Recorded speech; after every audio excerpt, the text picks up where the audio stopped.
Sometimes even the quietest small towns become witnesses to events that make your blood run cold. Such tragedies remind us how vulnerable individuals can be, especially when danger lurks where you least expect it, in your own home, among your closest family members. In 2011, a girl named Bella Fontanelle was born. Her parents were Michael and Jennifer. Not long after the baby's birth, a growing chasm of alienation began to form between the couple. The reasons for the cooling of their relationship remained unknown, but after several years, the couple decided to separate. Despite the divorce, both mother and father wanted to remain present in their daughter's life, so they agreed on joint custody. The divorce process went smoothly, the couple quickly reached agreement on all issues. Michael agreed without objection to pay child support. Jennifer, for her part, created no obstacles for her ex-husband's meetings with their daughter, who lived with her mother. After the divorce, Bella's mother threw herself completely into her work. Since the girl was not her only child, the woman made every effort to provide her children with a decent future. Meanwhile, Michael fairly quickly began a new relationship with a woman named Hannah Lenden. When the events of this story unfolded, Bella Fontanelle was a 6-year-old child, a resident of Harahan, a small town near New Orleans in Louisiana, USA. The girl continued to spend most of her time with her mother, as before, but usually spent weekends visiting her father. The family had lived in this area for a long time, with the parents' homes separated by only a few houses, which created convenient conditions for communication. Bella, like all children her age, was distinguished by her cheerful disposition and optimism. She had just started school and enthusiastically immersed herself in school life and socializing with classmates. The girl happily attended classes and gladly made new friends. In her free time, she loved spending time with family and playing sports, especially swimming. The little girl regularly saw her father Michael, who continued to live with Hannah.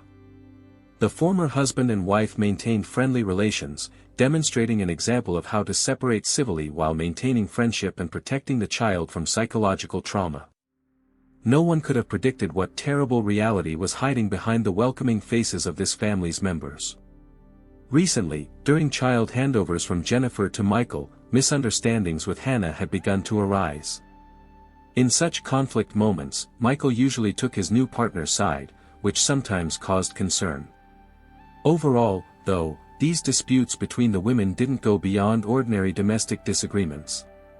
Michael made efforts to resolve conflicts, and Jennifer tried to minimize contact with her ex-husband's new partner. The mother's main concern remained her daughter's well-being, but since no hostility was shown directly toward the child, Jennifer didn't consider the situation critical. Everything changed that fatal morning of April 26, 2023, when at approximately 7:30 a.m., an alarming call came to the police. Michael, who had just returned home after a night shift, couldn't find his daughter. Hannah had also disappeared without a trace, her phone wasn't answering calls. After examining the home, the man discovered signs of a struggle, which made him suspect the worst, perhaps both had been kidnapped by criminals. Following Michael's call to 911 emergency services, Jennifer also called. The woman was in a state of extreme agitation. From fear, she could barely form coherent sentences. The operator understood that the caller had discovered something extremely suspicious on the property near her house, but was too frightened to check what it was. The mother also reported that she couldn't pick up her daughter after her stay with her father. The reason for this would soon prove to be one of the most horrific crimes in Harahan's history. The alarm intensified when residents of neighboring houses also began calling the police, reporting a strange container spotted in the yard near Bella's mother's home. At that point, several police units were already heading to the indicated address. At 8:30 a.m., law enforcement arrived at the home where Bella lived with her mother. On the lawn, they saw a barrel just sitting on the grass. Opening the container, police discovered a child's body partially submerged in a liquid with a caustic smell. Further analysis established that it was chlorine, a substance likely used to destroy the body or hide traces of the crime on the deceased's body. Medical examination identified the victim as Bella. The body had numerous bruises that indicated fierce resistance and a prolonged struggle. The child had desperately defended herself, as evidenced by numerous defensive wounds. Experts also recorded a head injury from a blow with a heavy object and marks on the neck characteristic of strangulation. The primary suspect was immediately Hannah Lenden. According to testimony from the deceased's relatives, this woman had remained with Bella that evening and night after Michael had left for his night shift. The priority task became finding the woman for detailed questioning. Studying the circumstances preceding the tragedy revealed the true picture of the relationship between Hannah and Jennifer. It turned out that the antipathy between them was much deeper than ordinary domestic disputes. According to Michael, his ex-wife and current girlfriend had repeatedly entered into confrontations. Bella involuntarily found herself at the epicenter of their conflicts, although up to a certain point, aggression was not directed at her directly. Once, when the girl was visiting her father, they all together, Michael, Hannah, and Bella, visited a pool. Jennifer was also present there. Hannah began creating obstacles for the biological mother's communication with her daughter. She categorically declared that during the child's time under Michael's supervision, Jennifer had no right not only to hug but even to approach the girl. Such demands seemed absurd. Hannah's behavior was provocative. She physically blocked the mother's attempts to embrace her own child. Michael characterized this incident as one of many disputes but admitted that this one was particularly acute. From the beginning of their acquaintance, the women found no understanding. Michael's new girlfriend often lost her composure over minor reasons and couldn't rationally explain her own actions. Michael explained this as simple jealousy and tried to limit their contact, although this was difficult to implement in practice. After the pool incident, Hannah even tried to obtain a restraining order against Jennifer through the court. That day, when the mother was supposed to leave her daughter with her father and his girlfriend by the pool, she just wanted to say goodbye to the child with a hug. She was allowed to do this for literally a few seconds. When Jennifer didn't manage to fit within the allotted time, Hannah instantly pulled out her phone and began recording everything on video. She interpreted the situation as a violation of some rules. This provoked a verbal altercation. Jennifer could no longer contain her outrage at such inadequate and intrusive behavior. But as soon as she expressed her displeasure, the conflict escalated into a physical confrontation. According to the biological mother's statement, which she expressed to the arriving police officers, Hannah was the first to resort to physical violence. She pulled Jennifer's hair and left scratches on her face. When law enforcement tried to resolve the situation, Hannah categorically refused to cooperate and explain the circumstances of the incident, and then suddenly claimed that she herself was the victim of the attack. According to her version, Jennifer attacked her without reason, using any pretext for provocations. Michael was absent at that moment but later supported his current girlfriend's version, taking her under his protection. Only a few months passed, and a new conflict flared up during a soccer match involving Jennifer's older daughter. In both episodes, official complaints were filed with the police, but the available evidence proved insufficient for a court decision on a contact ban. All petitions were rejected.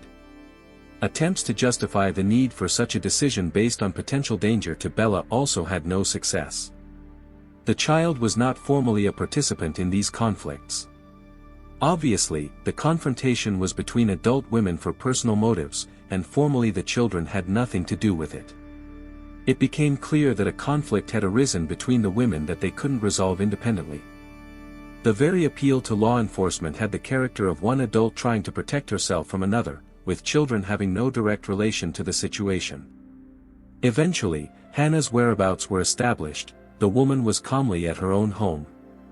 On the 26th during the day, she had returned from a medical facility, and it was at this moment that police representatives appeared on the threshold of her house in Harahan. The woman refused to cooperate with law enforcement. At the beginning of the conversation, Michael's girlfriend categorically denied any connection to criminal activities. It wasn't possible to obtain useful testimony from her, but detectives immediately noticed damage present on her hands. The woman explained the presence of scratches as gardening work and continued to claim that she hadn't met with Bella for several days. Due to the absence of specific evidence of her involvement, law enforcement left the house and continued the investigation. Despite this, indirect suspicions were confirmed, so investigators concentrated efforts on searching for material evidence. The next step was questioning residents of neighboring houses and checking the criminal past of the main suspect, but no compromising facts were found. The absence of a history of violent crimes and officially registered mental disorders caused surprise. This seemed unusual because killers rarely commit such cruel acts without prior experience. Usually, the level of aggression increases gradually. Conversations with neighborhood residents also brought no obvious results. No one considered Hannah capable of such a thing, although her temperament was characterized as far from balanced. Law enforcement decided to analyze recordings from surveillance cameras installed on several houses in the neighborhood. In the event that Hannah had committed the attack on the child, the cameras should have recorded her with the container she delivered to Jennifer's home. Either way, the video materials could help clarify the circumstances of the barrel with the body appearing on the deceased's mother's property. Analysis of hours of recordings allowed reconstruction of part of what happened. As a result, detectives received confirmation that Hannah was the main suspect. There were no longer any doubts about her participation in the murder.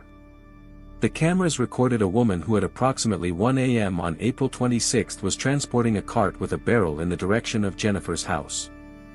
The external appearance of the container completely matched the one found on the property.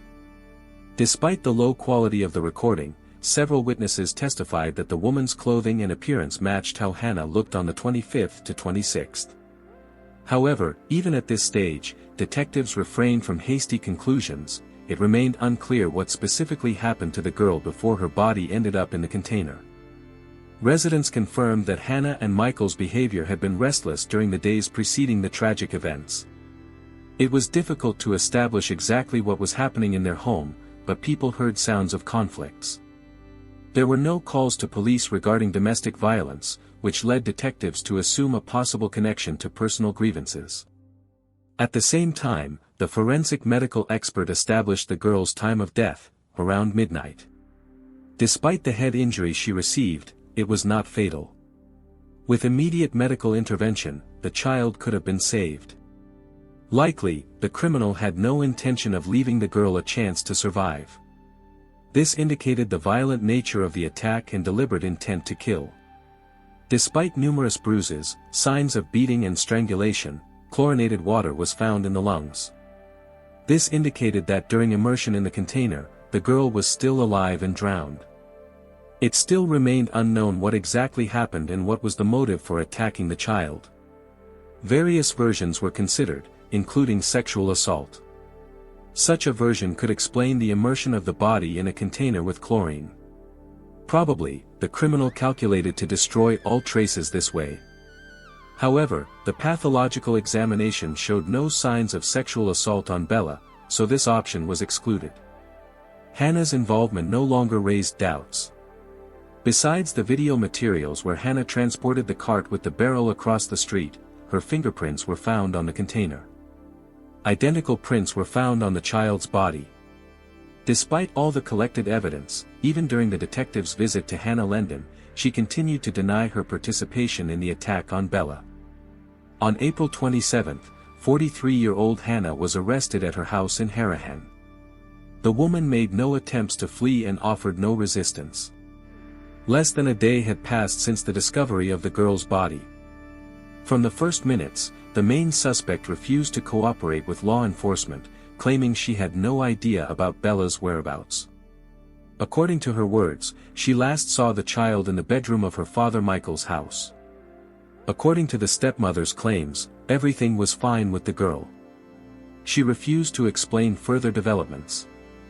At that point, a detailed analysis of video recordings featuring Hannah had already been conducted. However, law enforcement didn't reveal all the information to her, hoping to obtain additional compromising data or even a confession from the criminal. But she insisted on the presence of a lawyer and refused to talk. When Hannah was informed about the discovery of the dead girl, she claimed the child had accidentally fallen. Supposedly death was the result of an accident. Of course, the real picture of events didn't correspond to this version. Instead of repentance and truthful testimony, Hannah Lenden chose the tactic of blaming Michael. According to her version, in the evening the father severely scolded his daughter. Eventually, he used physical force against her, as a result of which she suffered serious injuries incompatible with life. Realizing the consequences, the man decided to get rid of the body. Hannah claimed she didn't want to participate in this and simply returned to her own home. She didn't contact the police out of fear of revenge from Michael.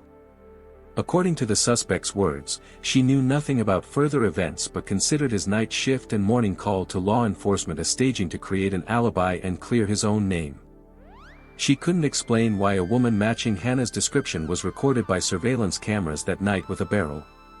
Either way, it was necessary to verify the falsity of the main suspect's testimony. Law enforcement had a conversation with Michael. The man again confirmed that in the evening he went to his work shift when his daughter was alive, and spent the entire night at his workplace. At the time of the girl's death, established by forensic medical examination, the father was at work. His alibi was reliable and confirmed by colleagues at the enterprise, as well as video materials. Hannah remained the only person who was in the house with Bella at midnight and could have had contact with her. No signs of intrusion by outsiders into the house were found.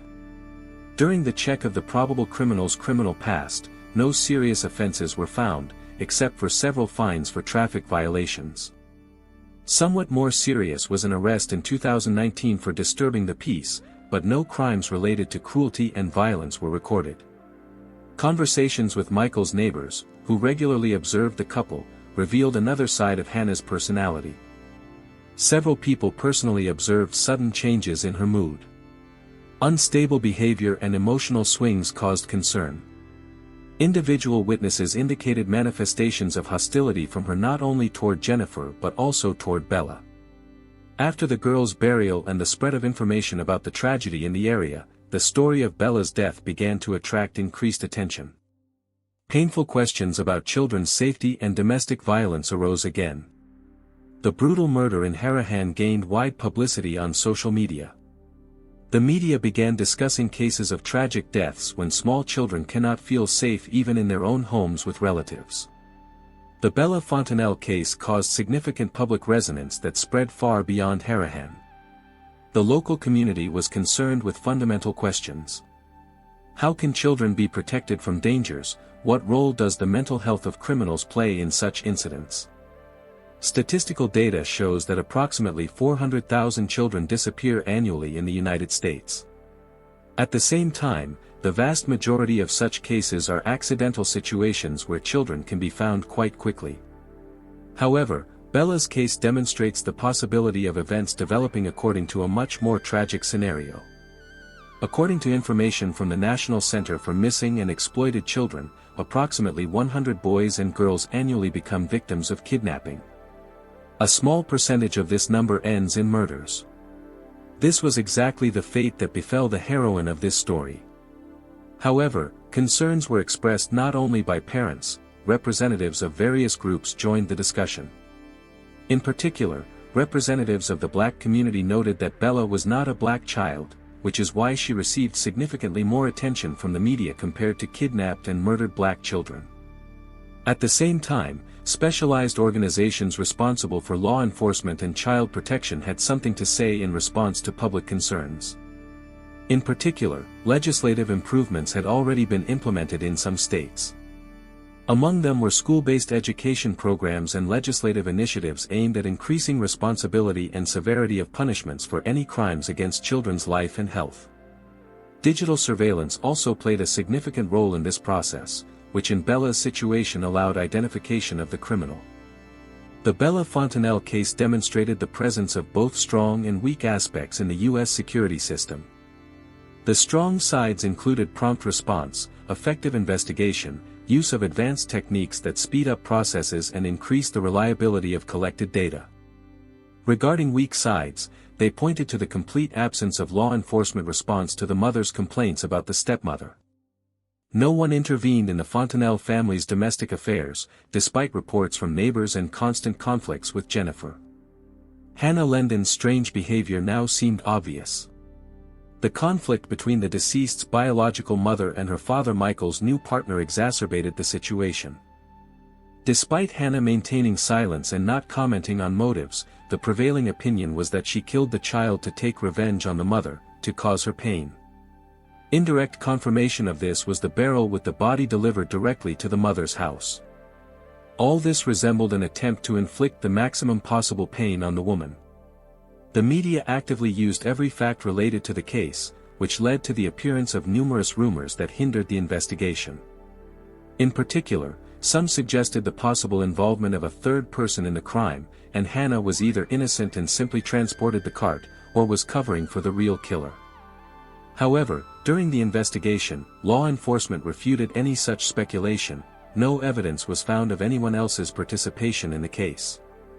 Based on the collected facts, the detained woman was initially sent to a psychiatric clinic to assess her mental state. This allowed the identification of a probable personality disorder. However, the assessment showed that the killer was fully competent and could stand trial, as she was aware of her actions. Mobile phone data and Hannah's social media activity were analyzed, her geolocation tags were checked, and repeated conversations with neighbors were conducted for a complete reconstruction of events. On the night of April 26, one of the neighbors noticed suspicious activity in Michael's house. Judging by the time, the man himself was already at work, but noises and screams continued, a child was crying, and then everything suddenly stopped. Unfortunately, the neighbor didn't clarify what happened and went to sleep. Because of this, he didn't see how Hannah carried out and transported the cart to the mother's house. Despite certain gaps, detectives were confident they had detained the right person. During a search of Michael's house, police discovered additional compromising facts that only confirmed suspicions about Hannah Lenden. On this basis, she was charged with kidnapping, first-degree murder, and obstruction of justice. She continued to deny her guilt. Court hearings in the case of the girl's murder began on March 10, 2025. The prosecution presented convincing evidence based on forensic examination results, surveillance camera recordings, and testimony from several individuals. DNA samples and fingerprints on the barrel matched the defendant's materials. The hearings lasted almost 2 months. Throughout this entire period, they were widely covered by local media, which abundantly supplemented facts with rumors and sensational headlines. Many tried to speculate on the raised topics, from psychologists to various organizations. Some even suggested that Hannah Lenden had completed a transition from male to female. That's why she was so physically strong, aggressive, and killed the child. The prosecution characterized the killer as a beast who mutilated an innocent child when the girl was defenseless. Probably at the moment of attack, she was simply sleeping. Evidence was presented in the form of DNA examination, fingerprints from the barrel that matched Hannah's samples. A detailed forensic expert's conclusion contained all the injuries the child suffered. According to specialists, all of them indicated the deliberate nature of the committed crime. One of the most emotional moments of the hearings was the testimony of Bella's biological mother. Jennifer characterized this act as an atrocity that completely destroyed her family. The woman described how she discovered the container in her yard and felt something terrible. She couldn't even find the strength to go out and check the barrel's contents. So she called the police, who arrived and found her daughter inside the barrel in a fetal position. Hannah's lawyer tried to explain the cruel murder of the girl by a mental disorder from which Hannah had suffered for many years. It wasn't diagnosed but led to unstable behavior. The defender claimed that the defendant had no intention of killing the child, but due to depressive and dissociative disorder, she might not have controlled her behavior. These conclusions were refuted by independent psychiatric examinations, but the lawyer considered law enforcement agencies biased. He insisted that the crime was a spontaneous act of aggression, absolutely unmotivated and not planned in advance. The prosecution refuted all these claims, stating that the very fact of concealing involvement and transporting the girl's body to leave it near the biological mother's house indicated the deliberate nature of the crime. Trying to refute one of the prosecution's most significant pieces of evidence, the defender stated that the video recording was too grainy and poor quality for confident identification of Hannah. However, this sounded unconvincing. Next, the defenders began to insist that the crime was more likely committed by the girl's biological father before leaving for work. And he forced Hannah to transport the barrel to the mother's house. However, all this was refuted by the forensic expert who established the time of death around midnight. At this time, the girl's father was at work. On May 6, 2025, after all discussions, the jury unanimously found Hannah Lenden guilty of first-degree murder, kidnapping, and obstruction of justice. At the final stage, the judge announced the verdict: life imprisonment without the possibility of parole. However, not everyone agreed with this decision. Many community members where the family lived called for the killer to be sentenced to death. The judge insisted that capital punishment in this case was excessively harsh, as the defendant had no criminal history. Additionally, the killer's mental health still raised questions. Representatives of all structures related to law enforcement agencies, the state, and protection of U.S. citizens' interests were involved in discussing this tragedy and its consequences. The scale of public resonance proved so wide that Bella's parents repeatedly appealed to those who cared through the media. Besides refuting another portion of rumors, they emphasized that against this background, one cannot forget about the main victim, a little 6-year-old girl. The defense side along with Hannah remained dissatisfied with the verdict. They considered it excessively harsh and planned to file an appeal to challenge the court's decision. Please write your thoughts and reactions in the comments below. For those who are new here, subscribing is the best way to stay updated on future content. Also give a like please. Take care of yourself and your loved ones. Thank you for your support during this difficult time. Until next time, friends.